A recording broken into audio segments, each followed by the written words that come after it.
Hello, everyone. Welcome back to the program. My name is William Hemsworth.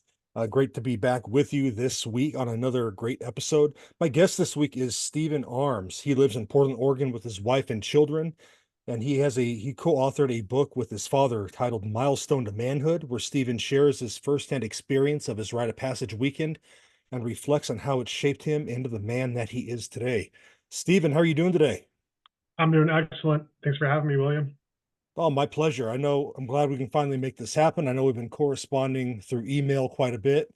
We all have children and things happen. So I thank you for your flexibility. I greatly appreciate it. Absolutely. I'm just honored to be here. All right. So before we get into your book, can you tell us a little bit about yourself, if you don't mind? Yeah, absolutely. Born and raised in the Bay Area of California, I spent the first 25 years of my life there. And then in 2017, I met my beautiful wife to be, Emily. So I made the plunge and moved up to Oregon, where my wife is from. And we got married in 2018. And now we have three beautiful children, 5 year old, 3 year old, and a 1 year old. So our hands are definitely full and our days are long, but it's totally worth it and it's a ton of fun. I love being a dad. It's one of the best parts of my life is being a father. Oh, 100%. I look back on, I can't imagine anything else. Just hearing those words every day is just a blessing. It's great.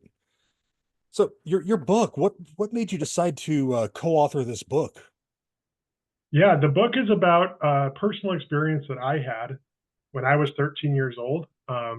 It's a family tradition that my dad and my grandfather started, and it's called a rite of passage.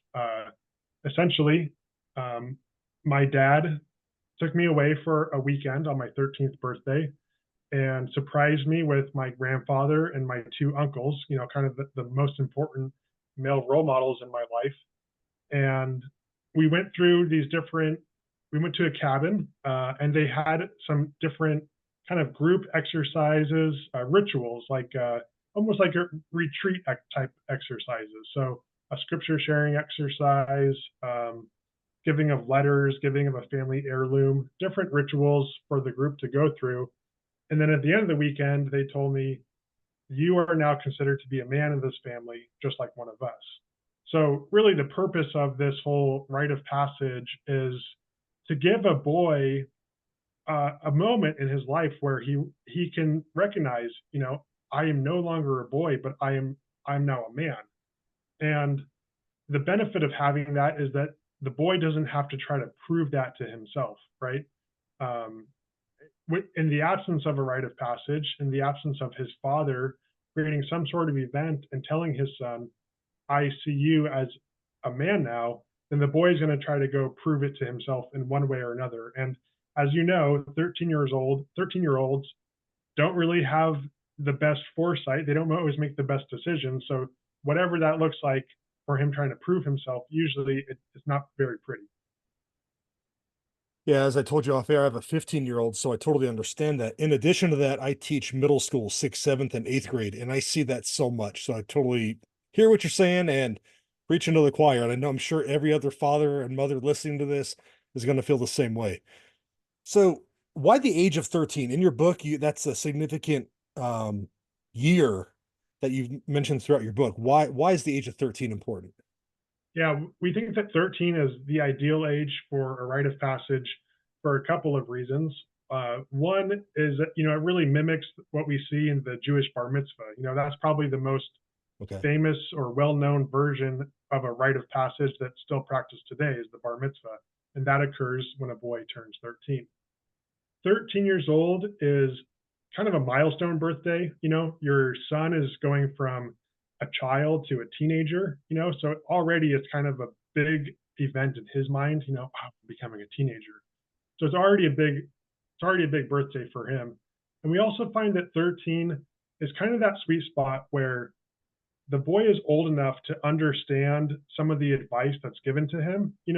If you tell him he's a man and have these discussions at 10 years old, a lot of it's going to go over his head and he's not going to be able to soak it in. Right. But if you wait until he's 17, 18, 19 years old, well, he doesn't really want to listen to dad or other male role models at that point in his life either, right?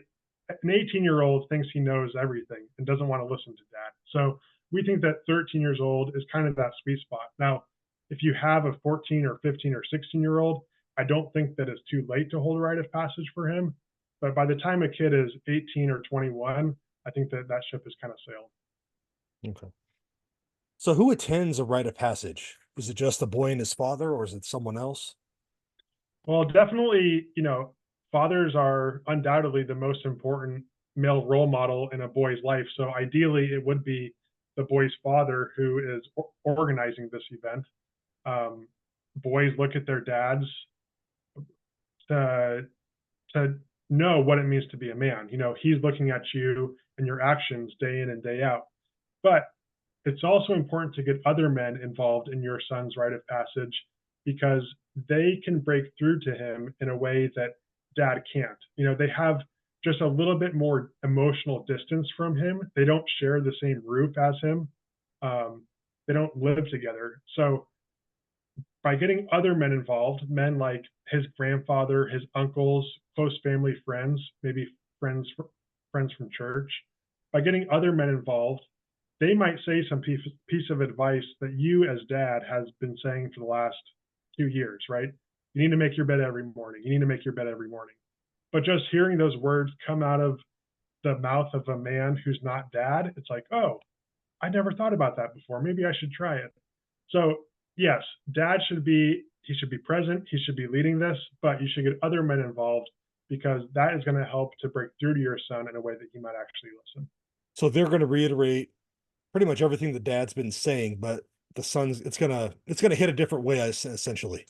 Exactly. Yeah. We all have different life experiences and different perspectives and different stories.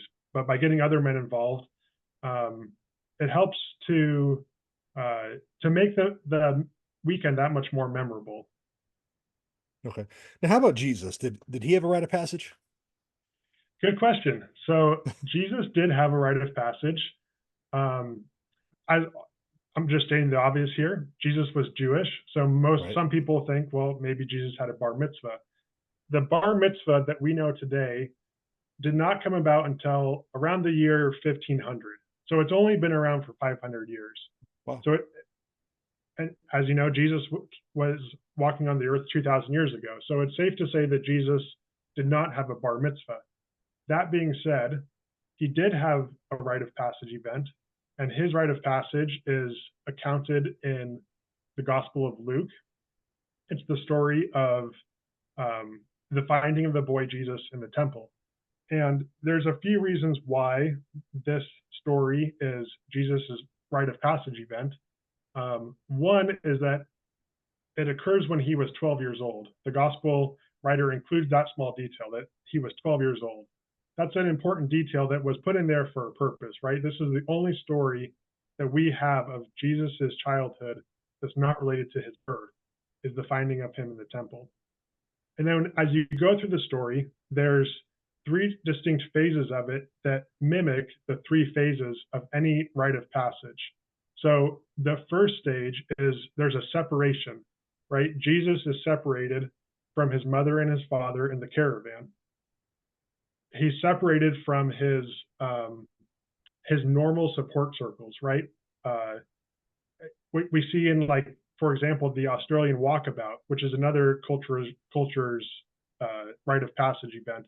They send their boys off into the wilderness alone, right? There's this element of separation. So the first element of any rite of passage is separation.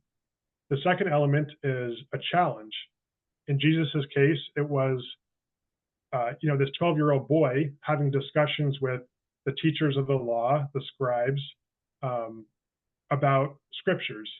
And, here Jesus is God, Jesus is the Word himself. So obviously he has the upper hand in this case. But if you look at it objectively, you have a 12-year-old boy here talking to grown men about the scriptures.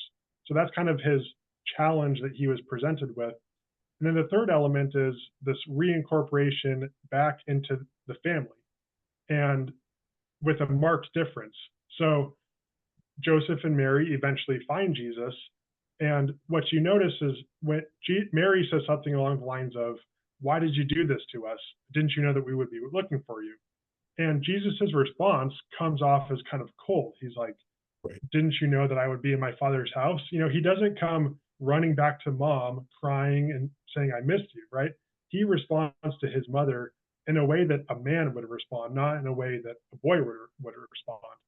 Um, and then there's also the line that says he advanced in maturity uh, after that event. So now Jesus's rite of passage, I have to say that that's kind of a one-off.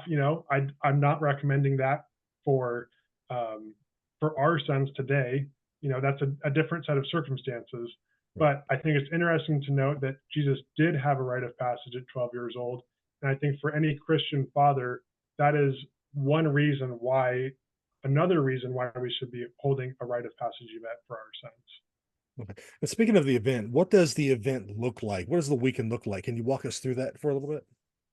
Yeah, so we have an element of separation as well, where the boy goes off with the men. In my case, it was my dad, my grandfather, my two uncles.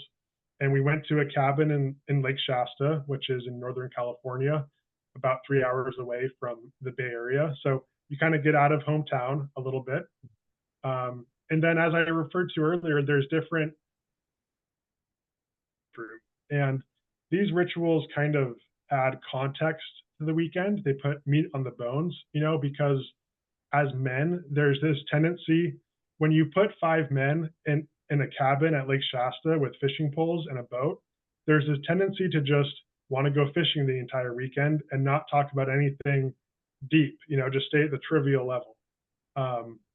Because talking about what it means to be a man, talking about your strengths and your weaknesses, talking about your faith with your son, that requires intimacy, right? That requires going deep.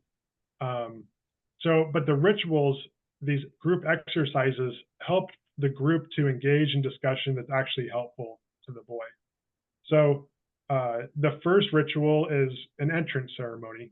Just like you might have at a wedding or a high school graduation, there's this formal entrance ceremony to mark the beginning of the event. Well, we have an entrance ceremony as well. We read from the book of Exodus, the passage of Moses encountering God in the form of the burning bush. And then the boy is tasked with lighting a fire inside the cabin during the entrance ceremony. The fire is a symbol of the Holy Spirit. Moses encountered God in the form of a burning bush. So by lighting a fire in the cabin, it signifies how God is with us during the weekend.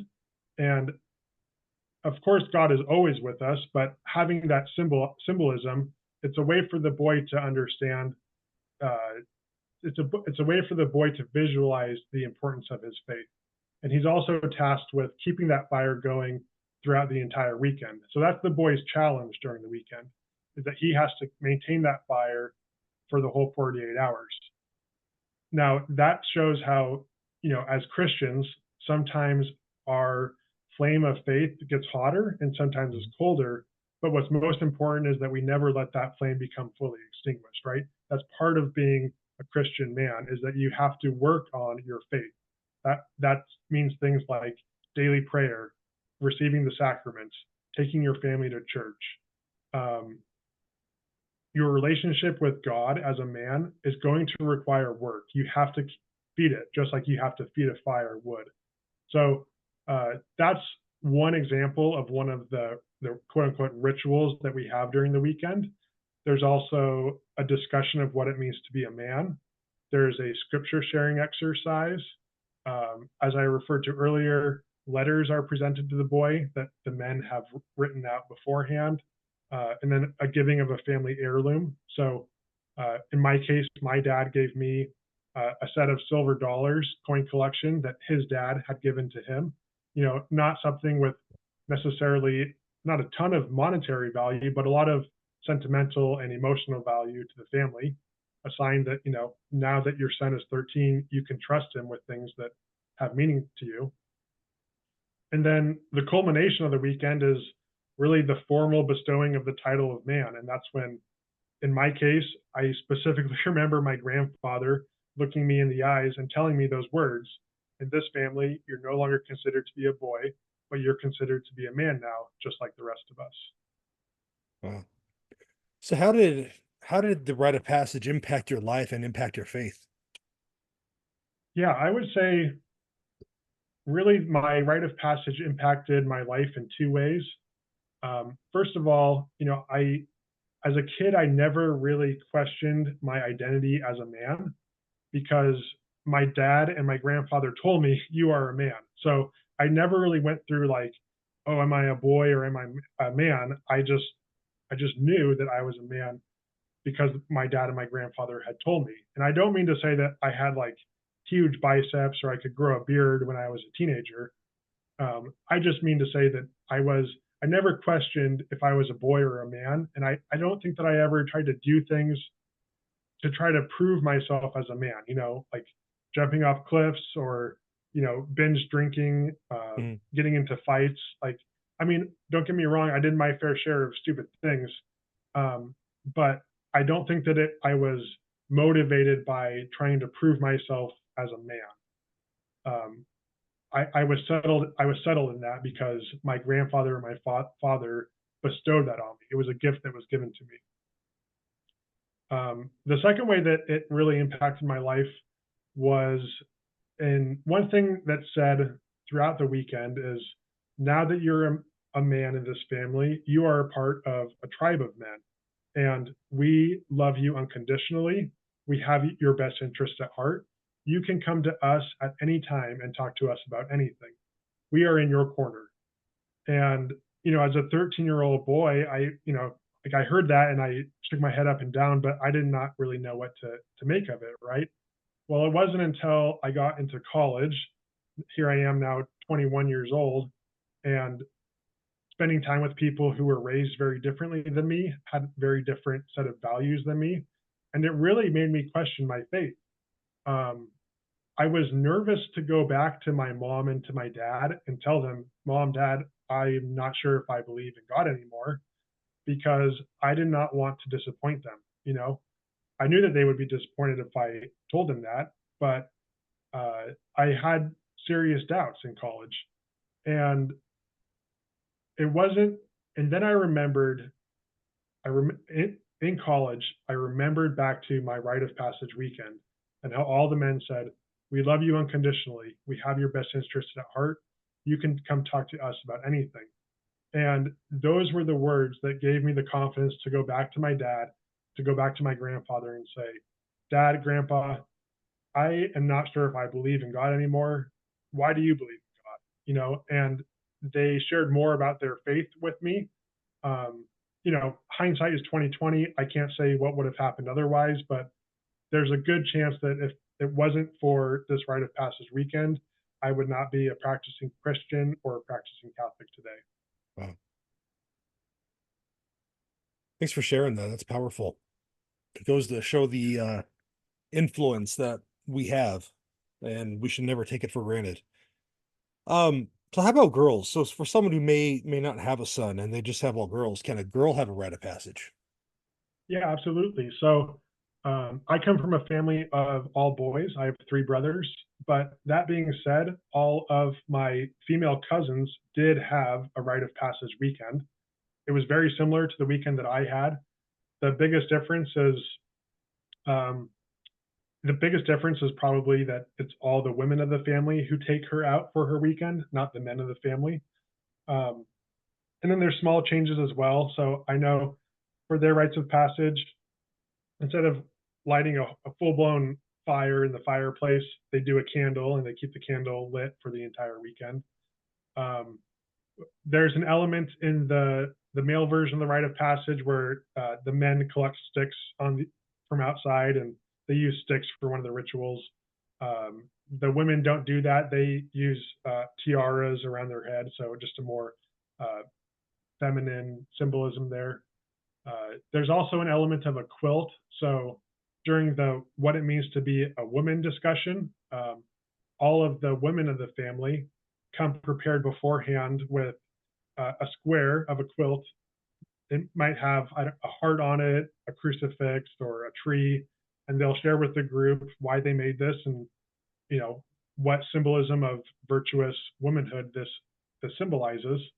Um, and then once the group has all shared with the girl about this is what it really means to be a woman, then the girl organizes the different squares and the group puts it into a quilt. So at the end of her rite of passage weekend, she walks away with this quilt that her family members kind of made for her. You know, one of those mementos that she can take with her throughout the rest of her life. Not something that we had in the male version of the rite of passage, but just a way to incorporate it for make it more appropriate for a female version of a rite of passage. Sure. Our guest, Stephen Arms, and learn more at his website, milestone-to-manhood.com. Stephen, the book's been out for a little bit. What feedback have you received so far? Yeah, I mean, the feedback has been overwhelmingly positive. Great. It's really cool to hear the stories of dads who have held rite of passages based off the book. You know, this was this was not something that I started. Um, my father and my grandfather came up with these rituals. They're the ones that started this family tradition.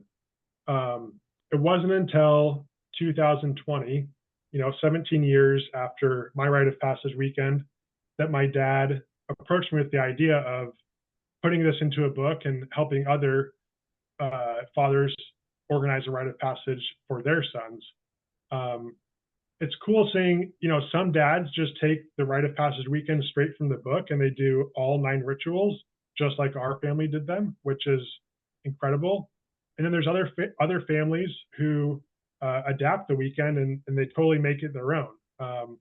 One father, he comes from a military background. He went through boot camp and all that. He's a Marine.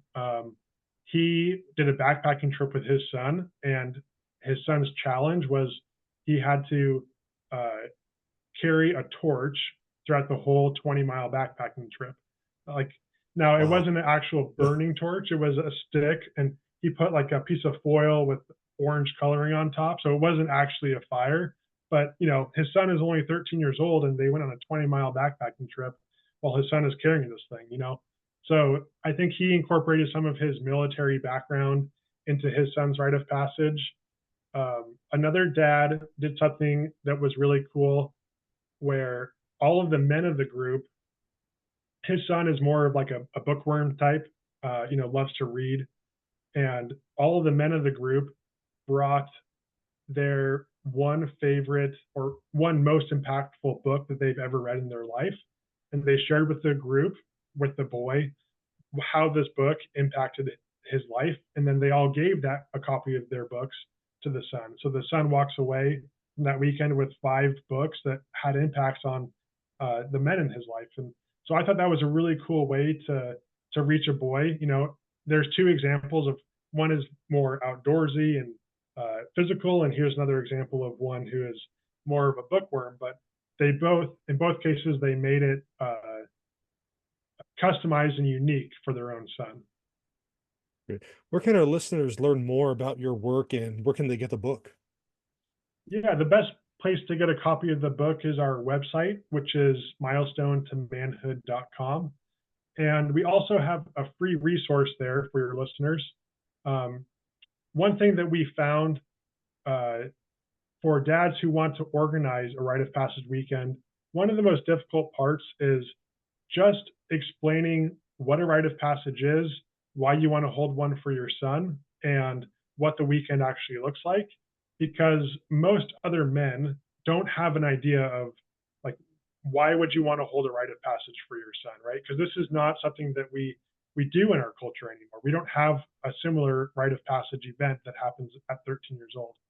So on our website, if you go to the planning section, we've created free email templates where all a dad has to do is copy the text, paste it in a body of an email, and then identify the 3 or 4 men who he wants to invite on his son's rite of passage. And this email explains exactly what you're going to do for the weekend.